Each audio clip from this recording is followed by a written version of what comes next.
Hi, welcome back to Buddhism 101. Today we continue on with our study of morality and the aspect of morality known as reflection on the use of requisites.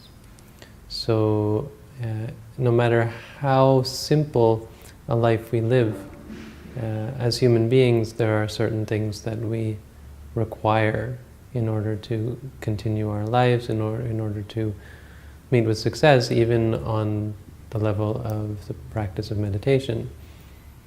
So in the context of the Buddha's teaching, there are these certain set of things that we have to use, and so try to use them wisely and reflecting before partaking in their use.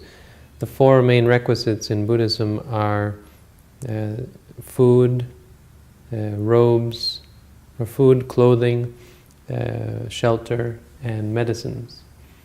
And these are considered to be four things that in general human beings need to survive, and so even people undertaking intensive meditation practice still have to partake of. The point is here that with these things or with other things, other objects, possessions that we use in our lives, there's a potential for going outside of the boundaries of what is conducive to meditation practice and becoming distracted or intoxicated by the use of material possessions. So, of course, using our possessions for pleasure, for indulgence, for distraction and diversion, for things that will take us away from the meditation practice and away from our goal. So in general, this fits in with the practice of morality in the sense of restricting our activities and preventing us from becoming distracted and intoxicated by the world around us. So building on these four, as examples, we use food simply to stay alive, as I've talked about before.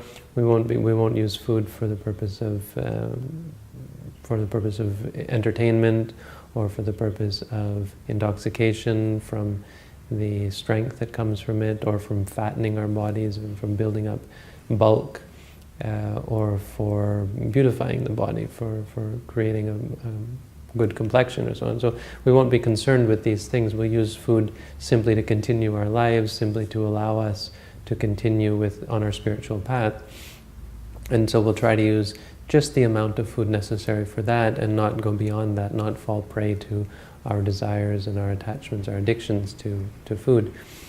Clothing, we'll only use clothing to cover the body, both to ward off heat and cold and insects and pests of all sorts, and also to cover the body, to keep us from being naked and from the distraction that causes and the problems that it causes from exposing ourselves. We won't use it for beautification. We won't use clothing for sensual pleasure, for indulging in the soft and comfortable touch. So we'll try to use just the sort of clothes that are necessary to keep us alive. As monks, we try to perfect this by just wearing a simple cloth. It's a rectangular cloth, or we have 3 rectangular cloths that we wear.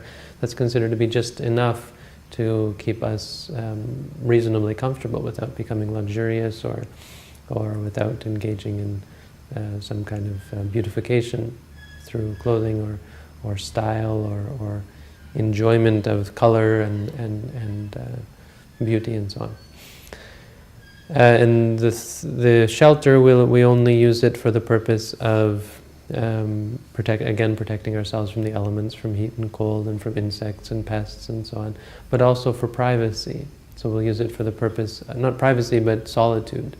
We'll use it for the purpose of segregating ourselves from all of the things that would normally distract us. So when you have your own room, a place to stay, or off in the forest, if you have a place that is secluded, it can be a great support for your meditation, especially in the early stages when your mind is still easily distracted by the objects of the sense and people and activities going on in the world around. Now, what it's not used for is for indulgence in things that you'd only want to do in private. So any kind of entertainment or indulgence in sleeping and relaxation. So our houses, our rooms, our accommodation should be simple and actually quite bare. We should try our best to not use comfortable bedding or high and luxurious bedding, or to use our. So we should be careful, because in solitude there also comes a tendency towards engaging in activities that you wouldn't want other people to know about. So try to use it simply for what it's meant to be used for, and try to be careful not to fall prey to the comfort and the luxury of a luxurious dwelling.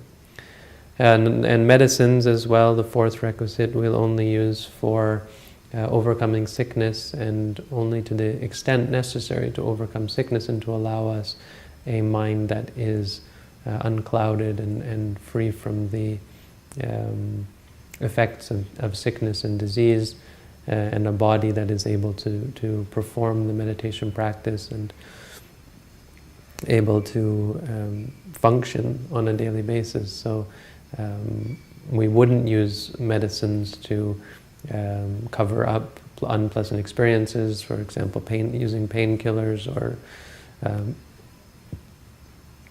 drugs that are simply for the purpose of creating states of comfort and avoiding unpleasant experiences, or using medicines like supplements that are meant simply to strengthen us and to give us a false sense of health and comfort, in order to avoid the inevitability of sickness and pain and so on.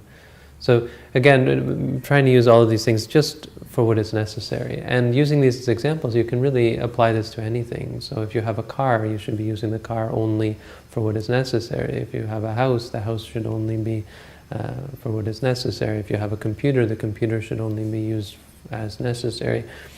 This wise reflection at the use of our requisites, we should take a look around ourselves and try to eliminate those things, those possessions, those material possessions that are distracting us, that are taking us away from the path, away from the practice. Because it's just another outlet that takes us outside of what would be considered moral. But again, moral in the sense of supportive for the meditation practice, leading towards concentration and focus. So anything that takes us outside of that we consider to be immoral. It's just a subjective definition, but in a Buddhist context, this is what we mean by sila, or morality. So there we go, another aspect of morality, and just one more concept that we need to know as Buddhists, as Buddhist meditators, as followers of the Buddhist teaching. So thank you for tuning in. Have a good day.